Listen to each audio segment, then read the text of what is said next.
Outubro de 78. A fumaça branca é o sinal da escolha do novo Papa. Habemus Papam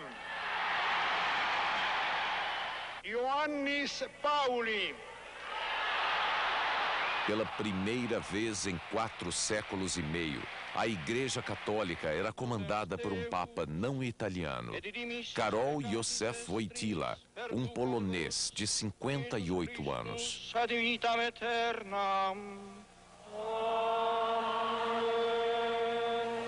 Karol Wojtyła nasceu em uma família pobre, na pequena cidade de Wadowice. A mãe, Emília, professora, morreu quando o pequeno Karol, em português Carlos, tinha 9 anos. O pai, Karol, era oficial do exército polonês. A irmã nasceu morta. O irmão não resistiu à escarlatina. Karol, conhecido pelo apelido de Lolek, Carlinhos, adorava descer rios de canoa, esquiar e jogar futebol. Era goleiro. O futuro Papa andava sempre com um livro debaixo do braço. Amava a poesia, o teatro e trabalhou como ator em apresentações clandestinas durante a ocupação nazista na Polônia. Também foi operário, quebrando pedras nos anos da Segunda Guerra Mundial, época em que chegou a passar fome e quase morreu atropelado por um caminhão. Durante a guerra, perdeu o pai. Teve amigos mortos em campos de concentração e ajudou os judeus a escapar da perseguição de Hitler. Era uma época de sofrimento, época em que despertou para a fé e decidiu ser padre. Formou-se em literatura e filosofia. Foi professor da Universidade Católica da cidade polonesa de Lublin. Sagrado bispo, foi difícil encontrá-lo. Estava descendo um rio de canoa.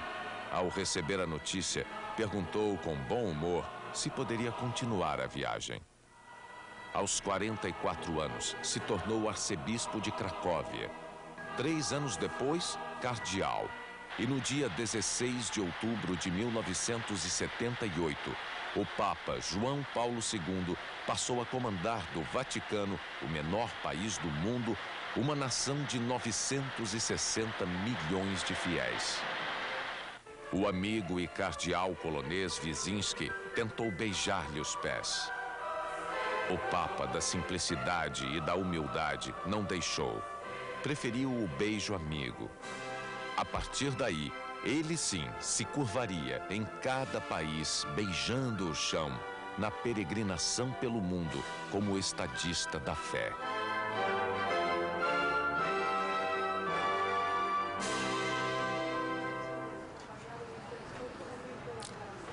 Nos últimos dias, o mundo inteiro testemunhou as imagens da agonia do Papa. No domingo de Páscoa, João Paulo II apareceu na janela do quarto, abençoou os fiéis da praça e não conseguiu falar. Os presentes se emocionaram com a frustração do Papa. Há 3 dias, na última vez em que apareceu em público, os sinais de dor do grande comunicador, que, de novo, não conseguiu se comunicar. Há 10 anos, o Papa lutava pela vida. Apesar das sequelas do atentado, João Paulo II costumava dizer que a decisão de se afastar do Vaticano cabia a Deus. Desde 92, o Papa dava sinais de cansaço. Apoiava-se em bengalas, muitas vezes tinha dificuldade de ficar em pé. O destino impôs ao Papa o sofrimento da pobreza, da guerra, dos acidentes e de um atentado. 13 de maio de 1981, fim de tarde na Praça de São Pedro. João Paulo II sorri, acena, afaga crianças. No meio da multidão, os tiros. Uma bala atingiu o braço direito. Outra perfurou o abdômen, atravessou os intestinos e saiu nas costas. Numa cirurgia que durou 5 horas e meia, os médicos retiraram parte do intestino do Papa. Foram 2 meses de internação. João Paulo II enfrentou depois uma série de problemas de saúde. cirurgia para retirada de tumor no intestino, deslocamento do ombro numa queda na escada, fratura do fêmur ao escorregar no banheiro. Num corpo frágil, a força da fé. Rezava 7 horas por dia. Acreditava no martírio e na dor como caminhos para o encontro com Deus. 2 anos depois do atentado, Ali Yaka, condenado à prisão perpétua, recebeu no cárcere a visita do Papa. Era o encontro do perdão. A conversa é um segredo que o Papa nunca revelou a ninguém.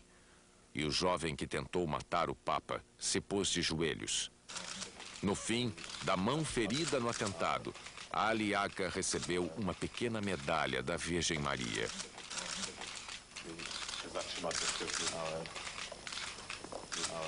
A mãe do terrorista foi ao encontro de João Paulo II no Vaticano.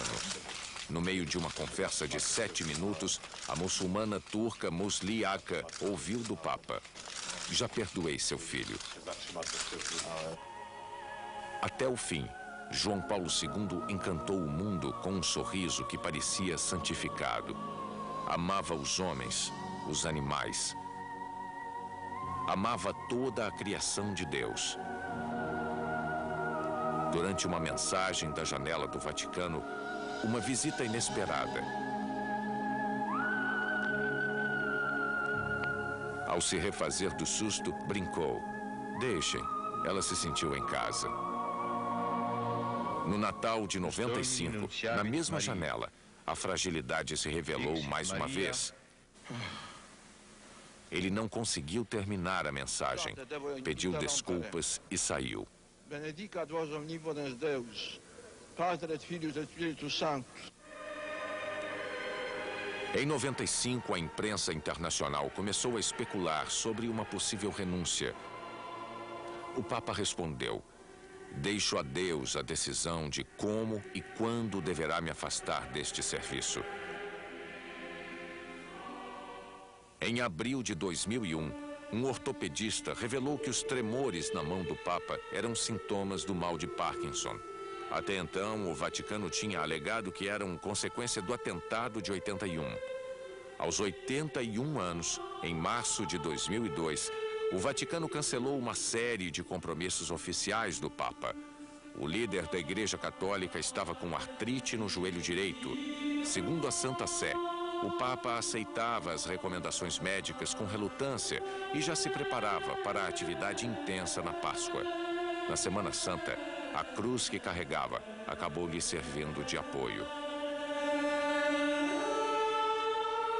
O Papa encerra sua missão deixando uma mensagem repetida ao longo de mais de 50 anos de vida religiosa. O futuro da paz entre os homens depende do amor.